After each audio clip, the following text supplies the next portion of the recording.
Hello, this is the Talking Michigan Transportation Podcast. I'm Jeff Cranston, Director of Communications at the Michigan Department of Transportation. As you no doubt know, the U.S. Senate this week adopted a sweeping $1 trillion infrastructure bill that includes $550 billion in new revenue for roads, water systems, electric vehicle charging, broadband, rail, and transit. It seems appropriate today to put it in context and explain what it all means, provided it clears the House of Representatives, of course. So first, for some national perspective, I'm speaking with Lloyd Brown, formerly a spokesman for the association lobbying for state DOTs in Washington, D.C. Later, I'll talk with Niles Annelin, policy section manager at MDOT, about what the bill could mean to Michigan. As promised, I'm here with Lloyd Brown, who was formerly my counterpart at the American Association of State Highway and Transportation Officials, and very recently left that role after about 11 years to go into the consultant world. Lloyd, thanks for taking time to talk with us. It's always a pleasure, Jeff. So you were following what is now the IIJA in various incarnations very closely. When you were still in Washington, D.C. And obviously, as someone working in transportation, you're still very interested in what this means. So give we kind of your take on it and what you think it means, whether it's enough new money to really make a dent. We keep hearing, and there's probably an editorial statement here, but we keep hearing about largest investment ever in this, largest investment ever in this component. And the little bit of skeptic in me that wants to push back, while I think this is good overall, is that if you wait so long to make any investments, when you finally do, it's always going to be the largest. Well, I think one of the significant parts of this is that it is an estimated $550 billion in new investments. Now, not all of that goes into highways and bridges or the facilities that state DOTs maintain, but a good portion of that does. The other part that the bill delivers, which I think is really significant from a state DOT perspective, is the stability of a 5-year bill. For some of the major investments that are called for in this legislation to really get out to the states have to have the knowledge or the certainty that the money is going to be coming. And so a 5-year commitment is really important for planning purposes and for lining up contracts and for the consultant world and for the contracting world, the builders. That's a significant part of this bill. So the certainty and stability of 5 years. The other is that the bill ultimately settled on using the formula process to get funds out to states and into the economy quickly and efficiently. And that formula-based approach to distributing funds out to states has proven to be the best way of making sure that federal dollars get out to the states and get into the economy the way it was intended by Congress. And so those are two significant things that I think that you see out of this bill. So talk about that a little bit, because I could see where someone not really familiar with this would think, okay, it's $1.2 trillion, so just divide that by 50 and every state gets their share. So talk about the formula. Well, I'm not an expert on how the math breaks down, but basically it's apportionment by states based on a bunch of factors, the size of the state in terms of population and different things of that nature. But it's an agreed upon formula that helps states understand that when let's say $110 billion for highways and bridges that's included in this additional $110 billion for highways and bridges that's included in this bill,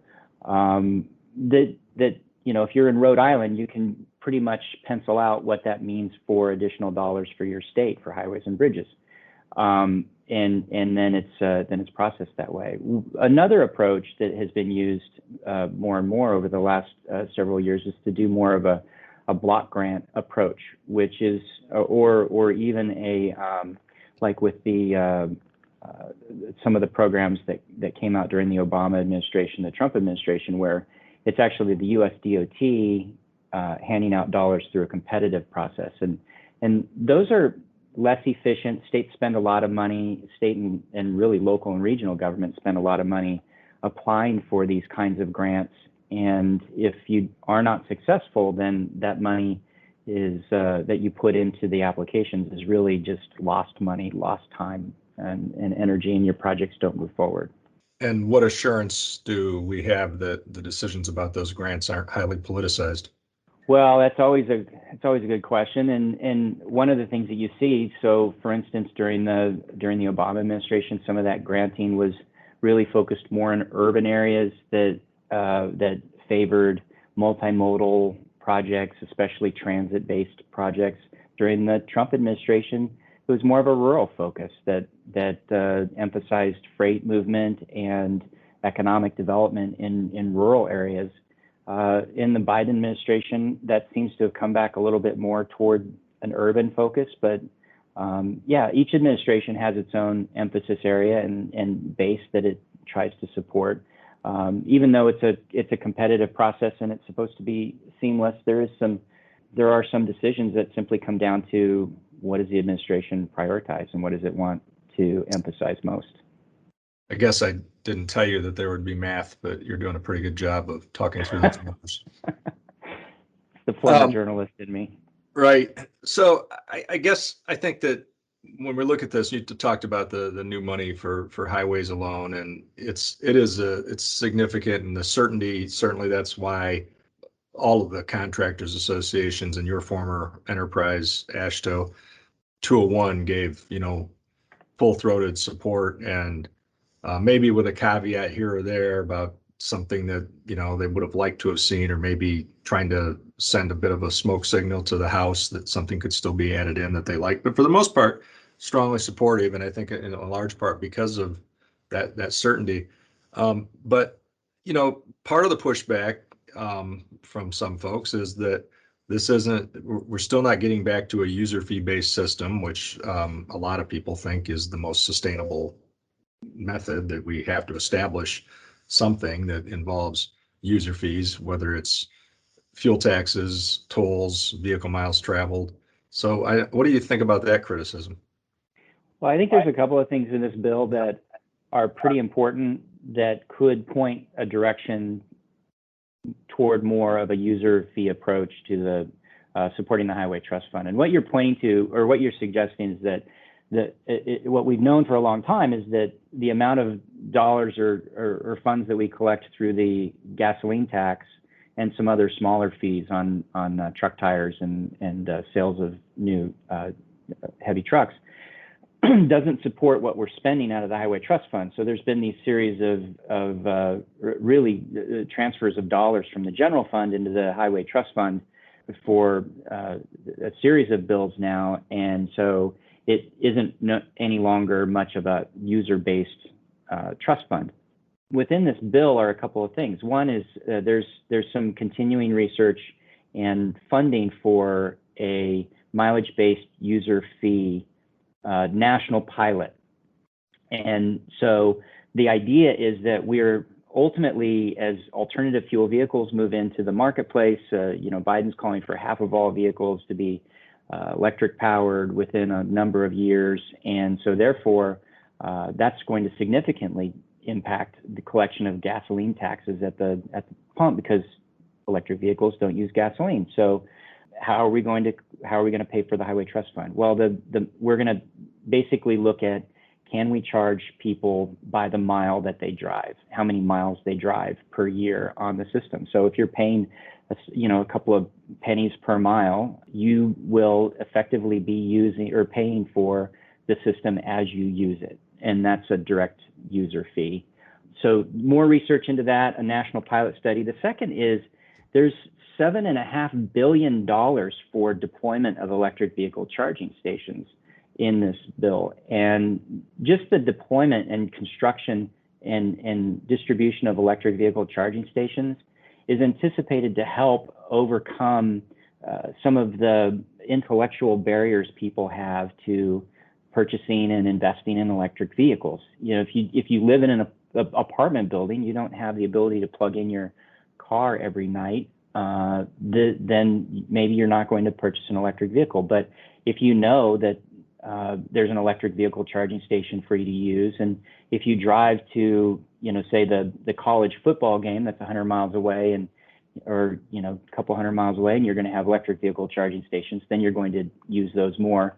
You're going to be more likely to invest in electric vehicles. So those two things, I think, are going to lead us toward more of a user pays system ultimately than what we have now. I think there's a real equity component to that in terms of EVs, and you're right. If you're in a demographic that doesn't have a garage, there needs to be a workaround for that, and this does largely address that. So that's whether that's people in apartments in urban areas or people in rural areas, that does offer some opportunities. So that's a good thing. What do you, in terms of EVs and adoption, now that you're back operating in the Sun Belt and sunny Phoenix, what are you seeing there in Arizona, and where people can drive long stretches of desert without a lot of resources along the way? What's going on with charging there? I think that there's a significant interest in charging out here in Arizona, but also all around the country. I just was fortunate to hear a really interesting and detailed analysis electric vehicle infrastructure from the Florida Department of Transportation. And one wouldn't necessarily think about electric vehicles in Florida. It's more of a driving place, but it's a very thoughtful and informative electric vehicle deployment report, and highly recommend it. But a lot of states around the country are doing similar types of things, where they're not just looking at what system they have in place currently, but they're looking at where are the gaps and where do the charging stations need to be located generally, what state resources are available in terms of land or existing facilities where charging stations could be deployed. And not only that, what kinds of chargers need to be deployed, and what are the barriers for people to use different kinds of chargers, fast chargers, slow chargers, and then it goes on and on. But lots of really detailed analysis and thought is going into this whole process, which really encourages me that I think that the promise of electric vehicles is really not as far off as maybe some people might lead you to believe. Yeah, well, obviously in Michigan, we've got a lot invested in that, both from a jobs standpoint and from a policy standpoint. So we hope that's where things are going. So going back to the mileage-based fees and VMT, it seems that the Reason Foundation and some other like free market groups that have long advocated for tolling and for sustainable user fees, knowing that the gas tax was a diminishing return, they seem open to VMT, mileage-based user fees, as long as they're a replacement and not an addition to fuel taxes. Do you think that we're going to get over some of what has been kind of an instinctive reaction to that, and largely based on privacy concerns, as people realize that they carry one or two or three electronic devices with them that already track their whereabouts? Well, the polling and the research into acceptance of mileage-based user fees has evolved through the years. 10 years ago, when we were looking at this issue, it really was a flat-out no. The consumers, the people on the end that would be actually plugging devices into their vehicles or some other method for tracking their travel to evaluate the number of miles that they travel, were so against it that it really was a political non-starter. So to see something in a bill of this kind in a national deployment really shows that things have evolved. And I'll point to a couple of things when it comes to the privacy issue alone. One is that we carry a telephone around with us. We call it a telephone. It's really a small computer and tracking device. Your smartphone is giving out more information about where you go and what you do and what you like and what you read than anything else in the world. And even if it doesn't necessarily track back to you as an individual with your social security number, it's providing a great deal of data and information. And so I think people are generally comfortable with that idea that because they're carrying around a device like that. Second, the big push with insurance companies these days is to plug in a device into your car and evaluate whether or not you're a safe driver. So, literally thousands and thousands of these devices have been plugged in, and people then get a discount on their car insurance based on how they drive. The most of the mileage-based user fee programs at this point out in the West especially, and then there's another one up on the I-95 corridor, are using similar kinds of devices where you simply plug it into your vehicle and it just sits in there and reports out how many miles you travel. It's really not that much different than what you're already providing to your insurance company. How dare you try to make me a safer driver? So thinking in terms, I mean, you've been a progressive on transportation issues, coming from Washington State to Washington, D.C., where you were a very multimodal guy, rode your bike often, obviously took the metro. Hearing that some of the advocates like T for America and other organizations that advocate for the other modes and, for what they think is a way to lower our carbon footprint. This doesn't go far enough for a lot of them, but what do you think? I mean, taking the long view about this. Right, and so some of the argument is that by investing so much in your highways and bridges, that actually will encourage expansion of the highway and bridge system rather than just maintaining it and improve and caring for it. And so therefore people will drive more and therefore emissions will go up, and that's bad for our climate. But I think that buried within that argument is a fatal flaw. It's an assumption that we're going to continue to use a carbon-based fuel. Whether it's hydrogen or electric vehicles, we still need good roads. We still need safe bridges. And so by investing in EV charging stations, by investing $7.5 billion in electrifying school buses, by adding another $21 billion in the bill for resiliency for infrastructure, both for roads and bridges and other infrastructure to make them more resistant to the effects of climate change and severe weather. I just think that there's a lot in this bill that points toward and recognizes climate change as a serious risk. And that, the other thing that you see in this bill is it's the largest growth and investment in transit that the federal government's ever made. So, I really hope that some of our aspirational and political goals for climate change don't end up derailing what is really, a much needed 5-year bill that invests in the kinds of infrastructure that we really need. Well, and you're hearing people, whether they want to get into any real discussion about what's causing it or not, acknowledge that something's going on with the climate. Republicans like, Senator Bill Cassidy in Louisiana, a coastal state that's obviously been greatly affected by water levels and by volatile weather. This week, I mean, the very time that the Senate bill was being voted on, Detroit was bracing for more torrential rains, another 100-year event, which 100-year events seem to happen like every 3 weeks now. And, the freeways are flooded, sure enough, this morning. And something has to happen. And I think you're starting to get that realization. Probably one of the reasons why 19 Republican senators signed on to this and didn't push hard against those resiliency components. Yeah, well, I think it's the flooding in the coastal areas. I think it's making some tough decisions about moving roads in even places like, say, Colorado, where you've seen wildfires, and wildfires then turn into mudslides when the rains come.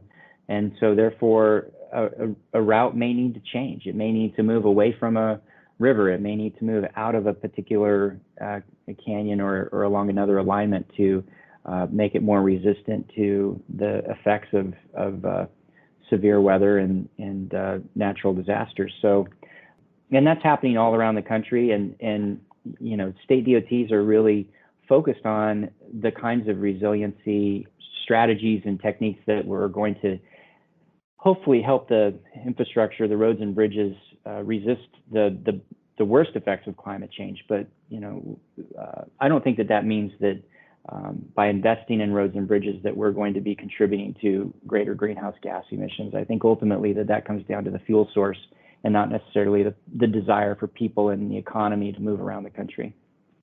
Okay. Anything else you want to touch on concerning this far-reaching and broad bill? Well, there's a couple of other things, and I think it's worth noting. And coming from Michigan, I'm sure you saw the $55 billion for water in the bill. There's another $65 billion for broadband and another $65 billion for the power grid. So, and you can go on and on. This is a $1 trillion 5-year investment in infrastructure writ large, and I think that our nation as a whole has sort of lacked that great desire to invest and shore up. But when you see the power grid start to fluctuate in places like Texas during the severe cold snap, or when you see during the pandemic that people in the middle of the country don't have access to high-speed internet, these kinds of investments become very, very real and called for in places where you wouldn't necessarily expect it. Oh, yeah, absolutely. In our older urban areas, upgrading those water systems is paramount. And I think, yeah, also broadband is a huge issue in rural areas of Michigan, and getting that kind of equal access to everybody, no matter where they live, is a tremendous thing. And it is all infrastructure, whether it's transportation infrastructure or not, it's all infrastructure. So I agree with you. That's a big deal. Absolutely. Well, thanks, Lloyd. I'm going to be back in a minute to talk with Niles Annelin, policy analyst at MDOT, who will give a breakdown on the numbers for Michigan. So thanks again, Lloyd. My pleasure. Thanks, Jeff. Did you know that most work zone crashes are caused by inattentive motorists? It only takes a split second of distraction to dramatically change lives forever. The Michigan Department of Transportation reminds you to slow down, follow all signs, and pay attention when driving through work zones, because all employees deserve a safe place to work. Work zone safety. We're all in this together. So welcome back. For the second segment today, we're going to be talking with Niles Annelin, who is the manager of the policy section at MDOT, and he and the people who work with him have been taking a close look at the infrastructure bill. Still a lot to be learned, a lot going on with it. Obviously, 2,700 pages, complicated thing to analyze. But Niles has agreed to come on and at least give us kind of a high-level overview of what it means to Michigan. So thank you, Niles, and go ahead and tell me, what your high-level view is. Yeah, thanks, Jeff. Thanks for inviting me today. As you mentioned, there's a lot in this bill, and our staff and with some assistance from AASHTO have been really digging into what this might mean for Michigan and for MDOT. So, as many people may have seen, there is the expectation that over the course of a 5-year period, there will be $7.9 billion in total funds. Notice that's total funds, which is in comparison to the previous authorization bill, which was the FAST Act, which had approximately $5.5 billion in total coming to Michigan. So there's about a 2.4-ish billion dollar difference there. But as you dig into the details, you can see that through the formula program, this gets distributed widely throughout the state of Michigan. So if we're looking at only new money coming to Michigan, we've calculated that that'll be approximately $1.7 billion, again, over the course of a 5-year period, averaging, using the existing formulas, assuming those don't change, we're expecting that to be about $255 million in new money coming to the Department of Transportation. So that's each year over those 5 years, and that's for the state highway program, right? Yes, yeah, and that's just if you do a straight average. That's just the general assumption of how much money we would be new money we'd be expecting to receive. Well, so beyond, roads and bridges, which get a nice bump in funding, and you talked about the formula, and there's several formulas, right? There's a federal formula for disbursement to the states, and then within the state, we have our own breakdown for how the money goes to state trunk lines versus roads that are owned by cities, villages, and counties. So could you talk about those formulas? Sure. So with the federal, the rough estimate is from the federal funds come to the state, it approximately is generally 75% goes to trunkline or MDOT roads, and 25% goes to local federal aid roads, or you can also think of them as major city and county roads. So that's the traditional split of funding that comes in at the federal level. And then that 25% then gets distributed through the Act 51 formula, which is how this state distributes the share throughout different agencies around the state, transportation agencies around the state. And as I think you've talked about in the past, that's a very complicated formula. Using the total funds that we're seeing in this Senate bill, that roughly would break down to, again, over the course of 5 years, 5.9-ish billion for trunk line and almost 2 billion for local roads. And that is set in an act that dates back to 1951. It's been revised since then, but as you and I have discussed, and lots of people have discussed, there's often an appetite, especially when new legislators come in, to start tugging at that. But then the more veteran legislators and other policymakers around Lansing say, once you pull that thread, it's like a sweater that's really going to come unraveled in a hurry. So, well, let's talk about some of the other things that are for Michigan. Most of the media has been very interested in what it means to roads for obvious reasons. We've put a lot of emphasis on roads and fixing roads and bridges the past few years. But we also know, as I talked to Lloyd Brown about earlier, that a big part of this is resiliency, and it's about trying to support where automakers are going with electric vehicles and charging. And you observed the other day, because of your role kind of developing policy and analyzing what's going on in the electric vehicle charging world, that funds for people who don't have garages, don't live in traditional environments, but might have an electric vehicle, need a way to charge that too. And it's truly a social equity issue at play there. You talk about that a little bit? Yeah, absolutely. And there's a component of this legislation that really helps to try to get at, broadening the market for electric vehicles to more than folks that can just, charge them in their private garages. So this program sends approximately $110 million to Michigan to help develop an electric vehicle charging program with the intent of making that more equitable and approachable for everybody to consider buying an electric car in the future.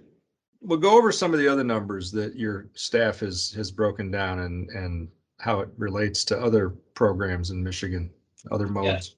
Yeah, absolutely. So in addition to the core program, there's an additional $700 million that's going to specific new programs in Michigan. One is a bridge replacement, rehab, and preservation fund that's set to receive around $563 million. There's also a new program funded around $9 million that goes towards passenger ferry programs. So that kind of really gets at some of our existing needs. But I was excited to see there's possibility of $1 billion in new funding coming to Michigan transit programs. Now, the details of how that's all going to be distributed and where that ends up in the final bill is still yet to be known, but it was still interesting to see such a market increase in transit funding. Well, yeah, I mean, regardless of how that breaks down in urban versus rural agencies, we're going to see, significantly more investment. Yeah, and there also, again, to some of the conversation you and Lloyd were having, there are at least two new formula programs geared towards adapting to climate change and resiliency. Included in those is a $110 million program for carbon reduction and a $194 million program for Michigan for resilience funding. And that resilience funding, on my initial read of the bill, can really go a long way towards helping, at least starting to address the problems that we're seeing with urban freeway flooding, fluctuations, damage to our infrastructure due to fluctuations of the levels of the Great Lakes, and just general flooding in general. I think is a place where we can really make some progress using those funds. Yeah, you're absolutely right about the fluctuation in the Great Lakes and what we've seen on the shorelines, largely, Lake Michigan and then the western side of the state and all those shoreline communities, but also in the Thumb area and, what we've seen on M25 on Lake Huron and some of the inland lakes and inland waterways too. So, yeah. Absolutely. When the water levels change so dramatically, it makes, decision making around how best to protect their infrastructure that much more challenging. Yeah. Well, what else would you want to highlight from this that you think, specifically applies to Michigan? Let's see, there is a variety of new discretionary grant programs, which again are, challenges and opportunities for the department.